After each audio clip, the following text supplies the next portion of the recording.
दोस्तों, आज की कहानी है शादीशुदा होते हुए भी एक दोस्त ने मेरे ऊपर अपना नीयत खराब कर ली। कहानी पसंद आए तो वीडियो को लाइक और सब्सक्राइब जरूर करना। उससे मेरा कोई खास परिचय नहीं था। शादी से पहले जिस ऑफिस में काम करती थी वही था वह। आज फ्रेंच क्लास अटेंड करते वक्त उससे मुलाकात हुई। पति के कहने पर अपने फ्री टाइम का सदुपयोग करने के विचार में मैंने यह क्लास ज्वाइन की थी। हाय, वह चमकती आंखों के साथ अचानक मेरे सामने आ खड़ा हुआ। मैं मुस्कुरा उठी। ओह तुम, so nice to meet you. नाम याद नहीं आ रहा था मुझे उसका। उसने स्वयं अपना नाम याद दिलाया। अंकित, पहचाना आपने? हाँ, बिल्कुल याद है मुझे। मैंने यह बात जाहिर नहीं होने दी कि मुझे उसका नाम भी याद नहीं। और सब कैसा है? उसने पूछा। फाइन, यही पास में घर है मेरा। पति आर्मी में है, 2 बेटियां हैं। बड़ी 7वीं कक्षा में और छोटी 3री कक्षा में पढ़ती है। वाह ग्रेट। वह अब मेरे साथ चलने लगा था। मैं 2 सप्ताह पहले ही दिल्ली आया हूँ। वैसे मुंबई में रहता हूँ। मेरी कंपनी ने 6 माह के प्रोजेक्ट वर्क के लिए मुझे यहाँ भेजा है।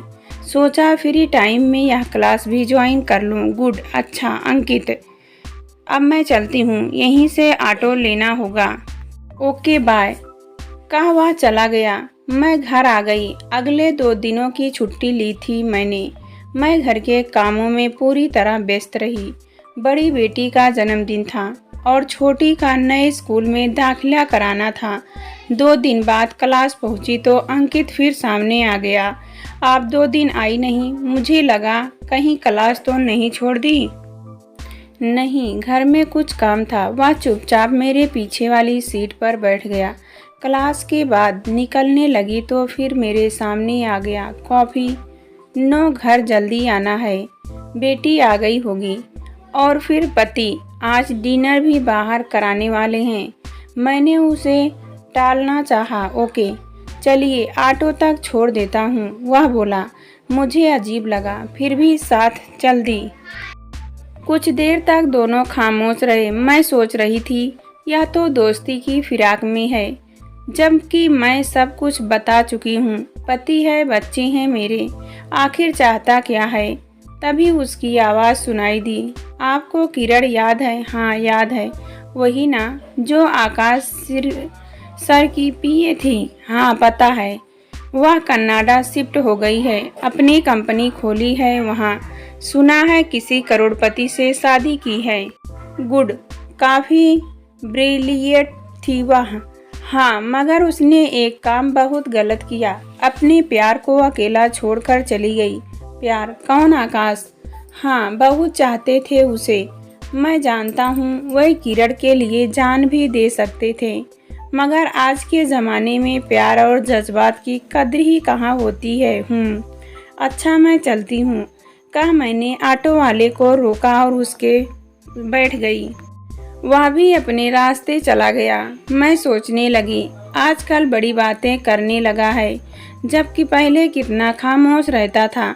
मैं और मेरी दोस्त रिचा अक्सर मजाक उड़ाते थे इसका, पर आज तो बड़े जज्बातों की बातें कर रहा हूँ। मैं मन ही मन मुस्कुरा उठी। फिर पूरे रास्ते उस पुराने ऑफिस की बातें ही सोचती रही।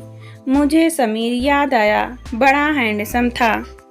ऑफिस की सारी लड़कियां उस पर फिदा थी। मैं भी उसे पसंद करती थी, मगर मेरा डिवोशन तो अजीत की तरह ही था। यह बात अलग है कि अजीत से शादी के बाद एहसास हुआ कि 4 सालों तक हमने मिलकर जो सपने देखे थे उनके रंग अलग अलग थे।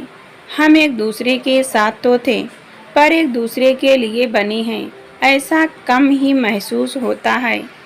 शादी के बाद अजीत की बहुत सी आदतें मुझे तकलीफ देती, पर इंसान जिससे प्यार करता है उसकी कमियां दिखती कहाँ हैं। शादी से पहले मुझे अजीत में सिर्फ अच्छाइयाँ दिखती थी, मगर अब सिर्फ रिश्ता निभाने वाली बात रह गई थी। वैसे मैं जानती हूँ वह मुझे अब भी बहुत प्यार करते हैं, मगर पैसा सदा से उनके लिए पहली प्राथमिकता रही है। मैं भी कुछ उदासीन सी हो गई थी। अब दोनों बच्चियों को अच्छी परवरिश देना ही मेरे जीवन का मकसद रह गया था। अगले दिन अंकित गेट के पास ही मिल गया। पास की दुकान पर गोलगप्पे खा रहा था। उसने मुझे भी इनवाइट किया, पर मैं साफ मना कर अंदर चली गई। क्लास खत्म होते ही वह फिर मेरे पास आ गया। चलिए ऑटो तक छोड़ दूं? कहा मैंने अनमनी सी उसके साथ चलने लगी। उसने टोका, आपको वह मैसेज याद हैं जो आपके फ़ोन में अनजान नंबरों से आते थे? हाँ याद है, क्यों? तुम्हें कैसे पता? मैं चौंकी। दरअसल आप एक बार अपनी फ्रेंड को बता रही थी तो कैंटीन में पास में ही मैं बैठा था, अतः सब सुन लिया। आपने कभी चेक नहीं किया कि उन्हें भेजता कौन है? नहीं, मेरे पास इन फजूल बातों के लिए वक्त कहाँ था, और फिर मैं ऑलरेडी इंगेज थी। हाँ, वह तो मुझे पता है, मेरे एक दो दोस्तों ने बताया था आपके बारे में। सच आप कितनी खुशहाल हैं, जिसे चाहा उसी से शादी की। हर किसी के जीवन में ऐसा कहाँ होता है।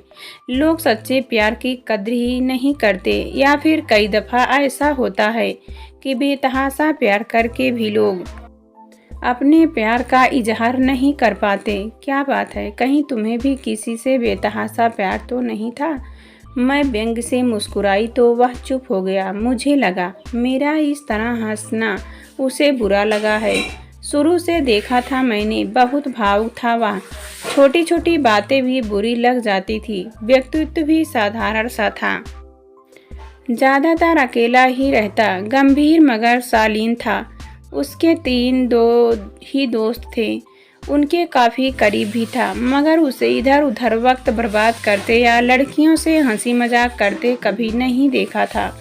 मैं थोड़ी सीरियस होकर बोली, अंकित तुमने बताया नहीं है तुम्हारे कितने बच्चे हैं और पत्नी क्या करती है? मैडम आपकी मंजिल आ गई।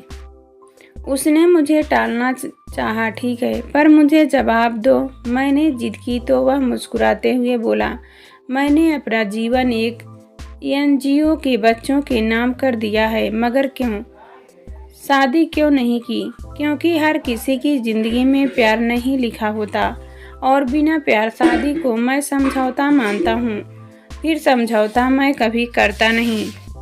वह चला गया। मैं पूरे रास्ते उसी के बारे में सोचती रही। मैं पुराने ऑफिस में अपनी ही दुनिया में मग्न रहती थी, उसे कभी अहमियत नहीं दी। मैं उसके बारे में और जानने को उत्सुक हो रही थी। मुझे उसकी बातें याद आ रही थी। मैं सोचने लगी, उसने मैसेज वाली बात क्यों कही? मैं तो भूल भी गई थी। वैसे वे मैसेज बड़े प्यारे होते हैं। 3-4 महीने तक रोज़ 1 या 2 मैसेज मुझे मिलते, अनजान नंबरों से। 1-2 बार मैंने फ़ोन भी किया, मगर कोई जवाब नहीं मिला। घर पहुंचकर मैं पुराना फ़ोन ढूंढने लगी। स्मार्टफ़ोन के आते ही मैंने पुराने फ़ोन को रिटायर कर दिया था। 10 सालों से वह फ़ोन मेरी अलमारी के कोने में पड़ा था। मैंने उसे निकाल कर उसमें नई बैटरी डाली और बैटरी चार्ज कर उसे ऑन किया। फिर उन्हीं मैसेज को पढ़ने लगी। उत्सुकता उस वक्त भी रहती थी और अब भी होने लगी कि ये मैसेज मुझे भेजे किसने थे।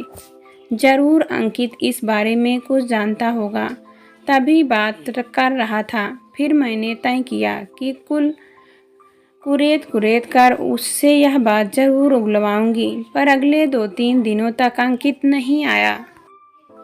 मैं परेशान थी, रोज़ बेसब्री से उसका इंतज़ार करती।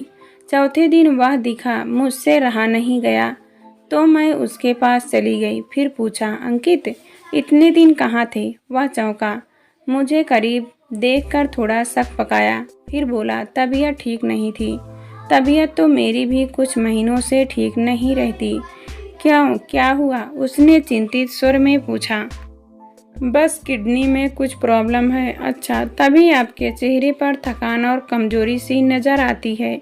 मैं सोच भी रहा था कि पहले जैसी रौनक चेहरे पर नहीं दिखती। हाँ, दवा जो खा रही हूँ, मैंने कहा। फिर सहज ही मुझे मैसेज वाली बात याद आ गई। मैंने पूछा, अच्छा अंकित यह बताओ, कि वह मैसेज कौन भेजता था मुझे। क्या तुम जानते हो उसे? वह मेरी तरफ एकटक देखते हुए बोला, हाँ, असल में मेरा एक दोस्त था, बहुत प्यार करता था आपसे, पर कभी वह कह नहीं पाया। और फिर जानता भी था कि आपकी ज़िंदगी में कोई और है, इसलिए कभी मिलने भी नहीं आया हूँ। मैंने लंबी सांस ली। अच्छा, अब कहाँ है तुम्हारा वह दोस्त? वह मुस्कुराया। अब निधि, वह इस दुनिया की भीड़ में कहीं खो चुका है।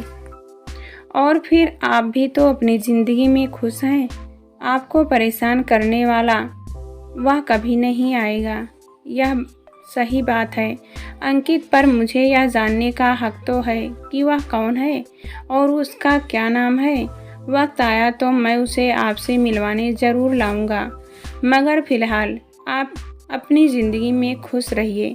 मैं अंकित को देखती रह गई कि यह इस तरह की बातें भी कर सकता है। मैं मुस्कुरा उठी। क्लास खत्म होते ही अंकित मेरे पास आया और ऑटो तक मुझे छोड़कर चला गया।